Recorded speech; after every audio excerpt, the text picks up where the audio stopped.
বন্ধুরা, আজকে একটা নতুন গল্প নিয়ে আসলাম তোমাদের মাঝে। এটা সত্য এবং বাস্তব জীবনের ঘটনা। শেষ পর্যন্ত শোনার অনুরোধ রইল। শুনলে তোমার মধু চলে আসবে। দেরি না করে চলো শুরু করা যাক। খালি বাসায় আমাকে একা পেয়ে দুই আংটি হঠাৎ করে আমার সাথে এক অদ্ভুত আচরণ করা শুরু করল। আমি কোনো কিছু বুঝে উঠতে না পারার আগেই দুই আংটি আমাকে ধাক্কা মেরে ফেলে দিল। ধাক্কা মেরে ফেলে দিয়ে তারা দুজন আমাকে নিয়ে কেমন জানি করতে শুরু করল। তাদের এমন আচরণ দেখে আমি তো পুরো অবাক হয়ে গেলাম। আমি অবাক হয়ে বললাম, আন্টি, আপনারা আমার সাথে কি করছেন? আমি না আপনার ভাইপো, আমি আপনার ভাইয়ের ছেলে। আন্টি তখন আমাকে বলল, বাবা সীমান্ত, কিছুক্ষণের জন্য ভুলে যাও, আমি তোমার আন্টি আর তুমি আমার ভাইপো। কিছুক্ষণের জন্য আমরা শুধু জাস্ট ফ্রেন্ড। আজকে তুমি আমাদেরকে খুশি করবে। বাবা সীমান্ত, তুমি তো জানো আমরা দুই বান্ধবী স্বামী অনেক দিন ধরে বিদেশ থাকে। আমরা অনেক দিনের ক্ষুধার্ত। প্লিজ সীমান্ত, আজকে তুমি আমাদেরকে একটু খুশি করো না। আমি বললাম, আন্টি আপনি কি বলছেন এসব? তারপর আন্টি আমাকে বলল, চুপ থাকবে এটা এখন, আমি তোকে যা বলছি তাই কর। আজকে তোকে এখানে নিয়ে এসেছি আমাদেরকে তুই শান্ত করার জন্য। আজকে তুই আমাদেরকে খুব ভালো করে শান্ত করবে, আর তা না হলে তোর অবস্থা খুব খারাপ করে ফেলব। আমি আন্টির কথা শুনে খুব ভয় পেয়ে গেলাম। তারপর বাধ্য ছেলের মতো দুই আংটির কথা শুনতে লাগলাম। তারপর দুই আংটি এবং আংটির বান্ধবী মিলে তাদের ইচ্ছা পূরণের জন্য আমার সাথে যা করল তা শুনলে বন্ধুরা তোমাদের মাথা গরম হয়ে যাবে। বন্ধুরা, গল্পটি অনেক অনেক ইন্টারেস্টিং। গল্পটি শোনার জন্য তোমাদের সকলের প্রতি আমার বিশেষ অনুরোধ রইল। বন্ধুরা, তোমাদের নিকট আমার ছোট্ট একটি অনুরোধ, তোমরা দয়া করে আমার চ্যানেলটি সাবস্ক্রাইব করে আমাকে সাপোর্ট করবে। হ্যালো বন্ধুরা, আমি সীমান্ত। আমি 10ম শ্রেণীর একজন ছাত্র। আমি আমার শহরের নামকরা একটি প্রতিষ্ঠানে লেখাপড়া করেছি। আমি দেখতে খুব একটা খারাপ না। আমার চেহারা দেখতে নায়কের মতন। ছেলেবেলা থেকেই আমি অনেক মেয়েদের কাছ থেকে প্রেমের অফার পেয়েছি, কিন্তু আমি এসবে খুব একটা পাত্তা দিতাম না। আমার বাবা একজন প্রাইমারি স্কুলের শিক্ষক ছিলেন। যে টাকা বেতন পেত তা দিয়ে আমার 4 ভাই বোনের পড়ালেখার খরচ চালাতে অনেকটা হিমশিম খেত। আমার বাবার স্বপ্ন আমি পড়ালেখা করে অনেক বড় পদে চাকরি করব। আমি বাবার স্বপ্ন পূরণ করার জন্য খুব মনোযোগ দিয়ে পড়ালেখা করছিলাম, কিন্তু একটি মাত্র ঘটনা যে আমার জীবনটা পুরো ছাই করে দেবে তা কখনো কল্পনাও করতে পারি নাই। আমার বাবার বোন ছিল মোট 3 জন। তারা সবাই আমাকে মোটামুটি অনেক ভালোবাসত। তার মধ্যে আমাকে সবচাইতে বেশি ভালোবাসত আমার বাবার ছোট বোন, মানে আমার ছোট আন্টি। ছোটবেলা থেকেই ছোট আন্টি আমাকে অনেক বেশি ভালোবাসত, একেবারে নিজের ছেলের মতো। আমাকে সব সময় চোখে চোখে রাখতে, মানে আমার কাছে মনে হতো আমার আন্টি বাবা মার চাইতেও বেশি ভালোবাসতেন আমাকে। আমার আন্টির বিয়ে হয়েছে আমাদের বাড়ির পাশের বাড়ি। আমার আঙ্কল অনেক দিন ধরে বিদেশ থাকে, যে কারণে আমার আন্টি সবসময় মানে বেশিরভাগ সময়ই আমাদের বাড়িতে সময় কাটাত। আমার আন্টির অন্য কোনো কাজ নেই, ছেলে মেয়েদের দেখাশোনা করা আর ঘোরাঘুরি করা। আমার ছোট আন্টি প্রয়োজনে অপ্রয়োজনে আমাকে বেশি কাছে ডাকত। কোনো কিছু দরকার পড়লে আমাকে দিয়ে করাত। আমার ছোট আন্টি আমাকে কেন যে এতটা ভালোবাসত আমি তো জানি না, কিন্তু তার এই ভালোবাসার ভিতরে যে একটা শয়তানের রূপ ছিল তা আমি কখনো কল্পনা করতে পারি নাই। আমি যখন খুব ছোট ছিলাম তখন থেকেই আন্টি আমাকে নিয়ে মাঝে মাঝে কি একরকম অদ্ভুত কাজ করতেন, এতে তিনি অনেক খুশি হতো, অনেক আনন্দ পেতেন। আমি তখন কিছু বুঝতাম না। মাঝে মাঝে রাত্রে আন্টি আমাকে তাদের এখানে থাকতে বলতেন। আমি তাদের এখানে থাকলে রাতে আন্টি কেমন যেন আমার সাথে আচরণ করতেন। ওই আচরণগুলো আমার কাছে মনে হতো খুব বাজে, তাই আন্টিকে কিছু বলতাম না। তখন তো আমার কিছু হয়নি, যে কারণে আন্টির এরকম অদ্ভুত কাজের রহস্য বুঝতাম না। যখন আমার একটু বয়স হলো, মানে যখন আমি একটু বড় হয়ে গেলাম, তখন থেকেই আমি আন্টির কাছে আর খুব একটা বেশি যেতাম না, কারণ আন্টির কাছে গেলেই আন্টি আমার সাথে উল্টাপাল্টা কাজ করত, যে কারণে আমি আন্টির কাছ থেকে সব সময় দূরে থাকার চেষ্টা করতাম। এভাবে কিছুদিন যাবার পর আন্টিও আর আমার কাছে আসে না। আমার মনে হলো আন্টি বিষয়টা বুঝতে পেরেছে যে আন্টির ওই সমস্ত কাজে আমি সন্তুষ্ট না। তারপর থেকে আন্টি ও আর আমার সাথে ওই রকম আচরণ করত না। আমি মনে মনে ভাবলাম আন্টি হয়তো ভালো হয়ে গেছে, তারপরেও আমি আন্টির কাছ থেকে দূরে থাকার চেষ্টা করতাম। একদিন আমি স্কুল থেকে বেরিয়ে বাসস্ট্যান্ডে দাঁড়িয়ে রইলাম বাড়িতে আসার জন্য। একটু পরেই একটা ট্যাক্সি এসে আমার পাশে দাঁড়ালো। আমি লক্ষ্য করে দেখলাম ভেতর থেকে আন্টি আমাকে বলছে, বাবা সীমান্ত, ট্যাক্সিতে উঠে এসো, আমি তোমার জন্য ট্যাক্সি নিয়ে এসেছি, তোমাকে নিয়ে আমি এক জায়গায় বেড়াতে যাব। আমি বললাম, কোথায় আন্টি? আন্টি বলল, আগে তুমি ট্যাক্সিতে ওঠো, তারপর সব বলছি। আমি কোনো কিছু না ভেবেই সরল বিশ্বাসে আন্টির কথা ট্যাক্সিতে উঠে পড়লাম।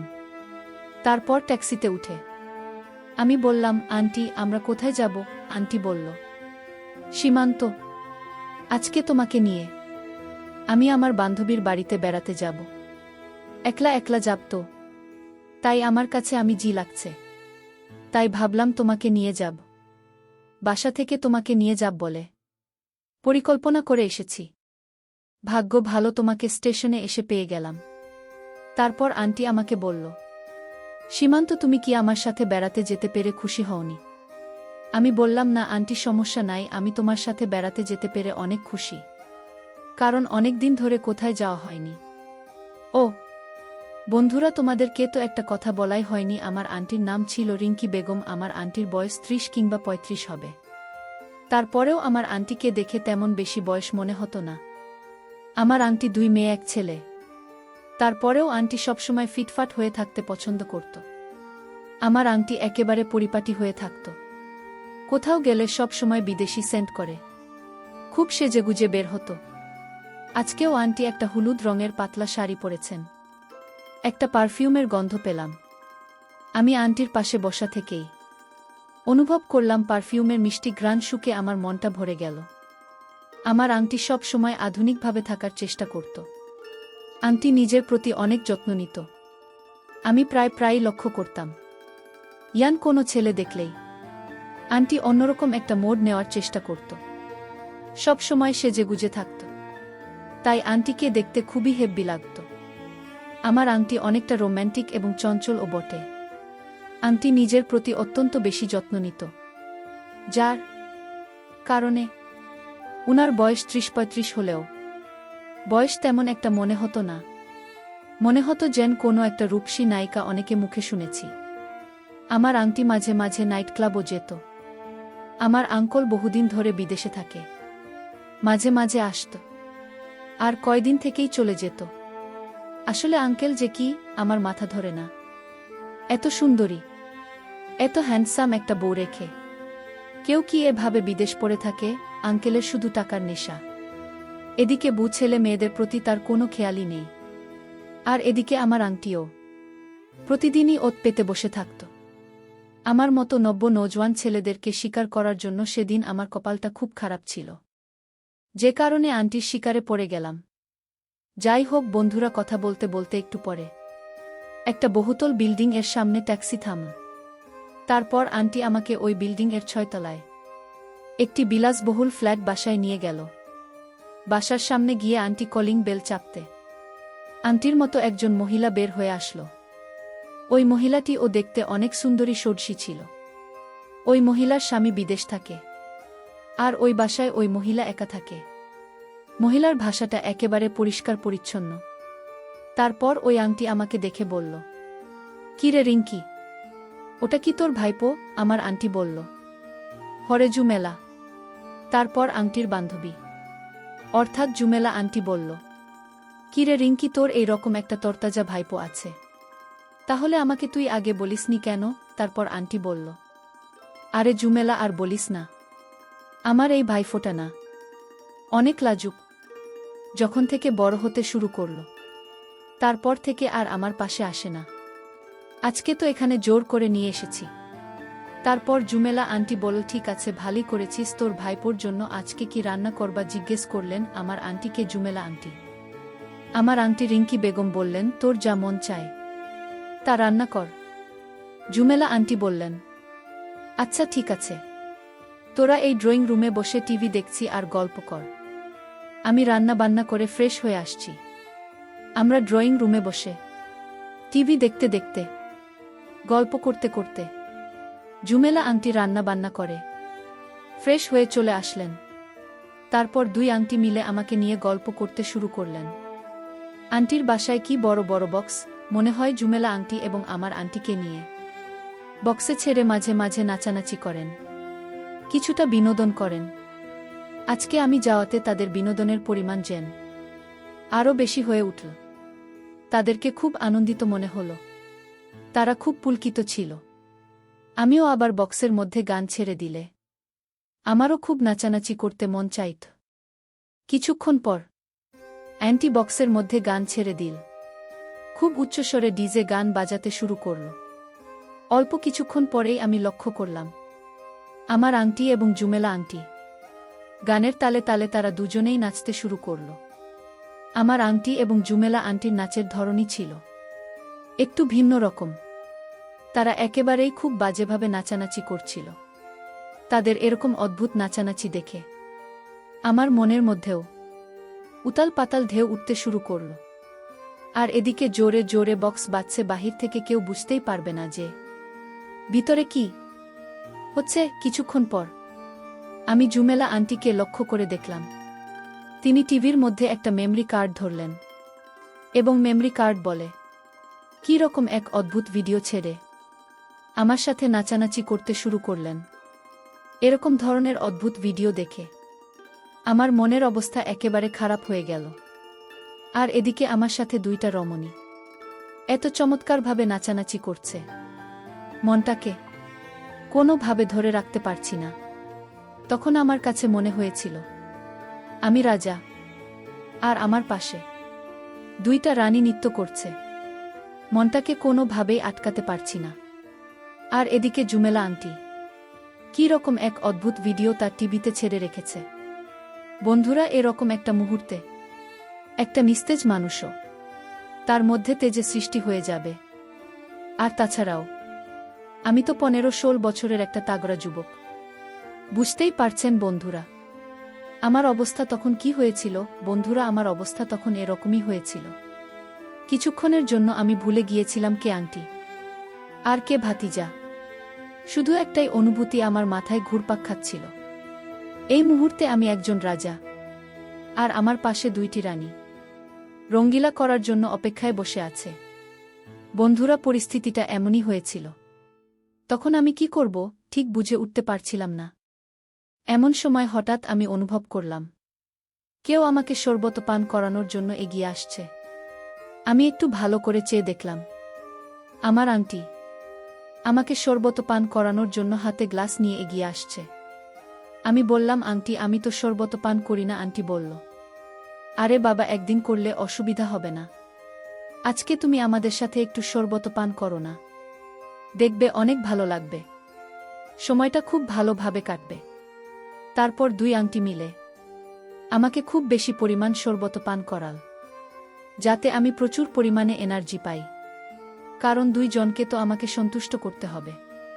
তারপর শরবত পান করার পর এমনকি এক শরবত পান করাল, যার কারণে আমার কাছে মনে হলো আমি কিরকম যেন হয়ে গেছি।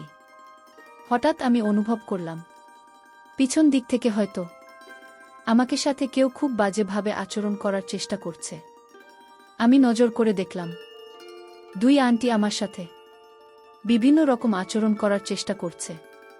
নির্জন বাসায় আমাকে একা পেয়ে দুই আন্টি হঠাৎ করে আমার সাথে এক অদ্ভুত আচরণ করা শুরু করল। আমি কোনো কিছু বুঝে উঠতে না পারার আগেই দুই আন্টি আমাকে ধাক্কা মেরে ফেলে দিল।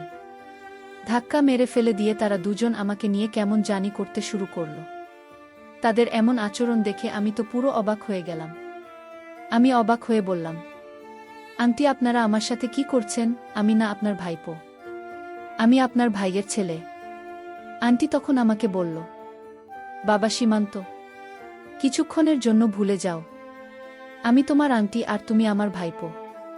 কিছুক্ষণের জন্য আমরা শুধু জাস্ট ফ্রেন্ড। আজকে তুমি আমাদেরকে খুশি করবে। বাবা সীমান্ত, তুমি তো জানো আমরা দুই বান্ধবী স্বামী। অনেক দিন ধরে বিদেশে থাকে। আমরা অনেক দিনের ক্ষুধার্ত। প্লিজ সীমান্ত, আজকে তুমি আমাদেরকে একটু খুশি করো না।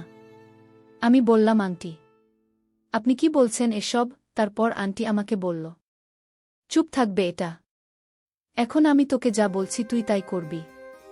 আজকে তোকে এখানে নিয়ে এসেছি আমাদেরকে তো একটু শান্ত করার জন্য।